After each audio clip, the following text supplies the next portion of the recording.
Jueves 11 de abril de 2024. Tres mensajes del Evangelio de hoy, tomado del Evangelio de San Juan, capítulo 3, versículos del 31 al 36. El que viene de lo alto está por encima de todos. El que es de la tierra y habla de la tierra.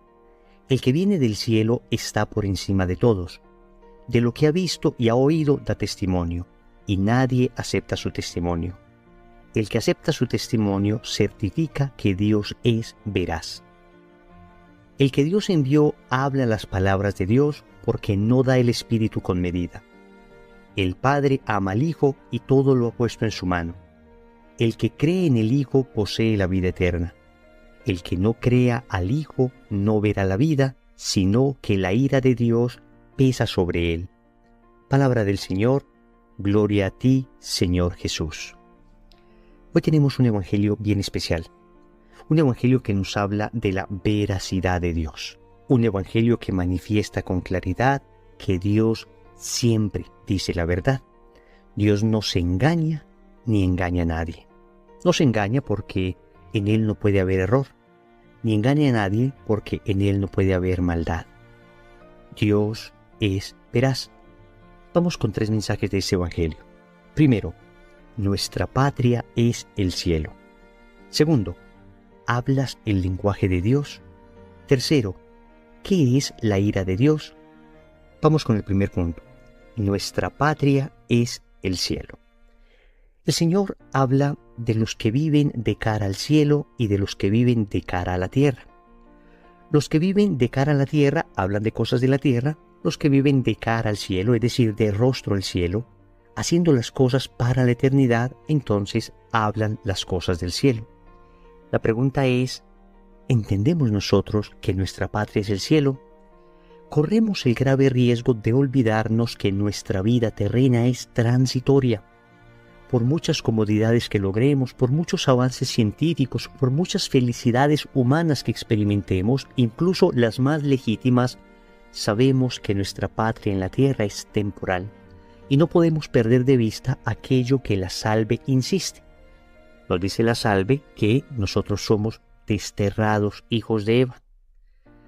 Que después de ese destierro, la Virgen nos muestra a Jesús. Que estamos en un valle de lágrimas. ¿Esto por qué es importante tenerlo en cuenta?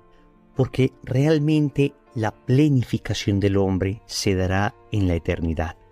Nosotros pregustamos esa plenitud con Cristo, viviendo la gracia aquí en la tierra. Pero debemos decir que aún viviendo la gracia en la tierra, tendremos muchos vacíos que no terminaremos de llenar hasta que nos encontremos definitivamente en la eternidad con Dios. La plena realización del hombre se encuentra en la eternidad. Repito, no lo pierdas de vista. No lo pierdas de vista y vive de cara a la eternidad. Algunos han acusado al cristianismo de ser una especie de opio que adormece las conciencias al hablarles de una eternidad que les terminará descuidando de lo terreno, de lo inmediato, de las necesidades sociales del hoy. Nada más contrario a la verdad. Cuando una persona vive de cara a la eternidad, cuando una persona vive de cara al cielo, entonces va a hacer todo aquello que el Señor le pide porque se quiere salvar. ¿Y qué es lo que el Señor pide? Dar de comer al hambriento, dar de beber al sediento, vestir al desnudo, enseñar al que no sabe, ser íntegros, ser perfectos como el Padre del cielo es perfecto. Cuando quiero vivir como Cristo enseña, entonces no puedo ser mejor ser humano. La plenitud de la existencia humana se encuentra en vivir como Jesús quiere que vivamos. Alguno dirá, pero si vivimos así por el cielo, esto es un interés y no está bien, porque no es por amor. Venga, entendámoslo de una vez. El cielo es la plenitud de Cristo, es la conquista definitiva de Cristo. Ver cara a cara a Dios es la plenitud del amor.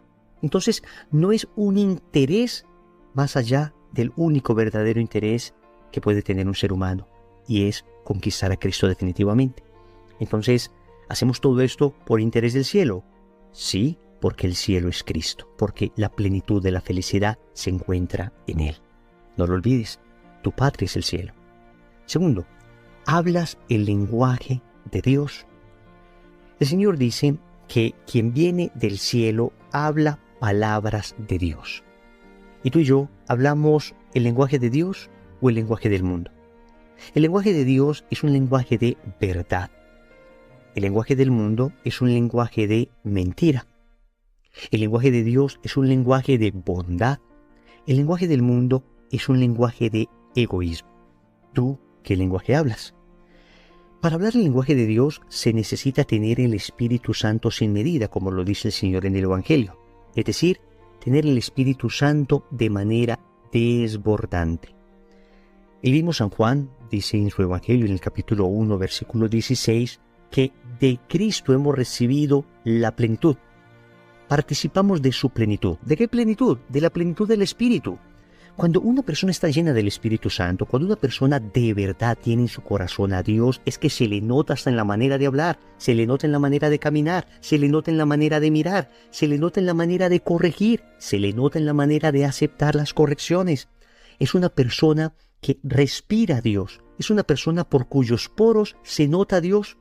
Pero cuando una persona no tiene a Dios, cuando una persona está llena de mundo, de egoísmo, de vanidad, también se le nota en cada acción, también se le nota en cada cosa que hace. Y aunque intente fingir, se notará que su lenguaje no es un lenguaje divino, que su lenguaje no es un lenguaje de cara a la eternidad, no es un lenguaje de Dios. Debemos esforzarnos nosotros por tener un lenguaje de Dios toda vez que nos esforcemos por estar llenos de Dios. Hablas de lo que está lleno. De lo que abunda el corazón, habla la boca. ¿Qué abunda en tu corazón? Deseo de dinero, deseo de placer desmedido, deseo de mucha diversión a costa de lo que sea, deseo de poder, deseo de ostentación, deseo de que me vean en las redes sociales, deseo de mostrarme. ¿Qué abunda en tu corazón? Pues de eso hablará tu boca. Y podríamos decir todavía más hoy en la era de las redes sociales. Tu Facebook habla de lo que abunda en tu corazón. Tu Instagram habla de lo que abunda en tu corazón. Tu Twitter habla de lo que abunda en tu corazón. Tu estado de WhatsApp habla de lo que abunda en tu corazón. Cuando las personas se acercan a ti, cuando se acercan a tus redes sociales, cuando se acercan a tu realidad, experimentan la presencia de Dios.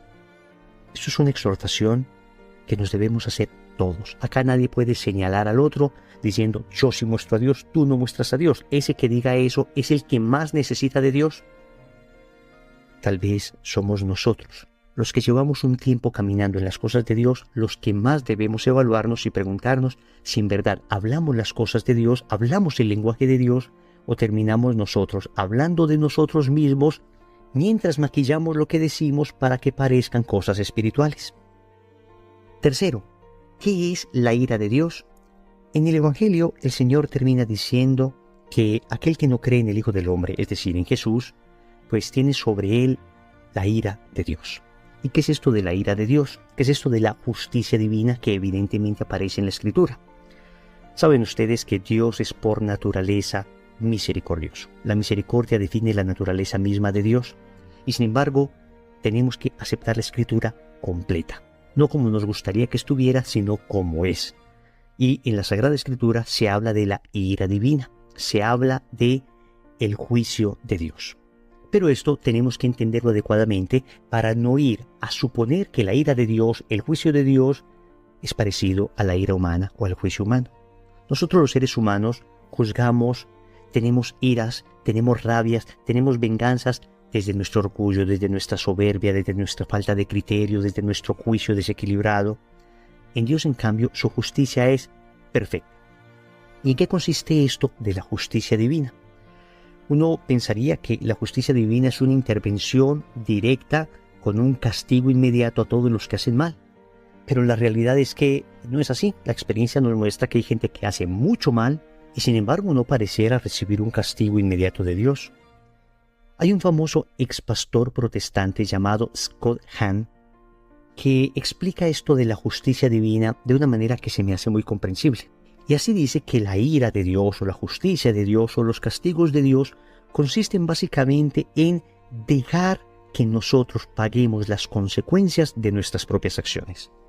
Pongo un ejemplo. Si uno le dice a un hijo, mira, no camines por acá porque estamos trapeando y el piso está húmedo, y si caminas por acá te vas a caer. Y se lo dices una y otra vez, y el niño no obedece, y se lo vuelves a repetir, y lo has tomado de las manos una y otra vez para que no se deslice y no se aporree, pues finalmente hay un momento donde uno dice, muy bien, camina. El niño se resbala, se da un pequeño golpe, y entonces uno le dice, ¿te das cuenta? Esto no es lo que yo quería, pero esto es la consecuencia de tus acciones. Ahora, a alguien se le ocurriría pensar que el papá va a llegar viendo a su niño en el suelo a golpearlo porque desobedeció después de que ya se ha dado un golpe como consecuencia de su desobediencia. Pues sí, es bastante improbable que un papá hiciera esto. Pues con mucha más razón debemos decir que Dios, después de que nosotros hemos recibido el castigo, que es la consecuencia inmediata de nuestra desobediencia, pues ¿cómo vamos a pensar que Él va a venir a golpear a ese hijo? ¿No vendrá acaso a levantarlo con amor, a ofrecerle su misericordia, a extenderle sus manos para que no se lastime más? La justicia divina consiste en que nuestras acciones tienen consecuencias, y cuando le decimos a Dios, no te metas con mi vida, no quiero que te metas en mis asuntos, entonces Dios, que respeta la libertad, da un paso atrás, y al hacerse a un lado, entonces quedamos expuestos a las consecuencias de lo que hemos hecho. Y sí que tiene consecuencias el pecado, y sí que es doloroso. Y aquellos que han vivido una vida de profundo pecado saben que no existe peor castigo que el hecho de pagar las consecuencias de lo que han hecho. Y que sin embargo, la misericordia de Dios se extiende hasta la profundidad, hasta el abismo al que le ha llevado el pecado, y le levanta, le reintegra, le sana y le hace nuevo. Oremos. Amado Señor, gracias por recordarnos que nuestra patria es el cielo. Concédenos la gracia de vivir de cara a la eternidad. Concédenos la gracia de hacer un uso razonable de los bienes terrenos, para siempre utilizarlos para llegar al cielo. Concédenos también la gracia de hablar tu lenguaje. Hasta ahora hemos hablado tanto el lenguaje del mundo. Concédenos, Señor, el don de mirar siempre desde la perspectiva divina, de mirar siempre desde tu divina voluntad. Finalmente, Señor, quiero agradecerte porque me amas y me corriges. Precisamente porque me amas, me corriges. Concédeme la gracia de que esas correcciones amorosas que me haces me sirvan para acercarme siempre más a ti. Señor, dame lo que me pides y pídeme lo que quieras. Amén. Recordemos entonces. Primero, nuestra patria es el cielo. Segundo, ¿hablas el lenguaje de Dios? Tercero,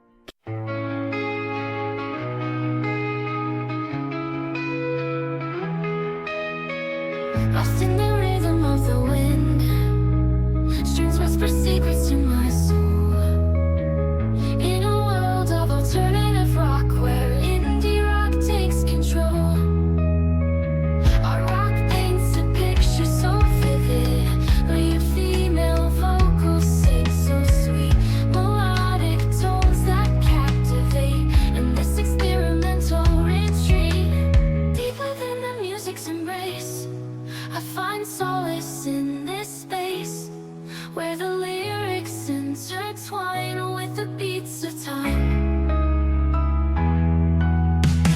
Layers of sound surround me, like a symphony of the mind. An art rock masterpiece unfolding in a melody so... ¿qué es la ira de Dios? Compromiso. Vamos a orar hoy la salve para recordar que somos desterrados y que nuestra patria es el cielo. En el nombre del Padre, y del Hijo, y del Espíritu Santo. Amén.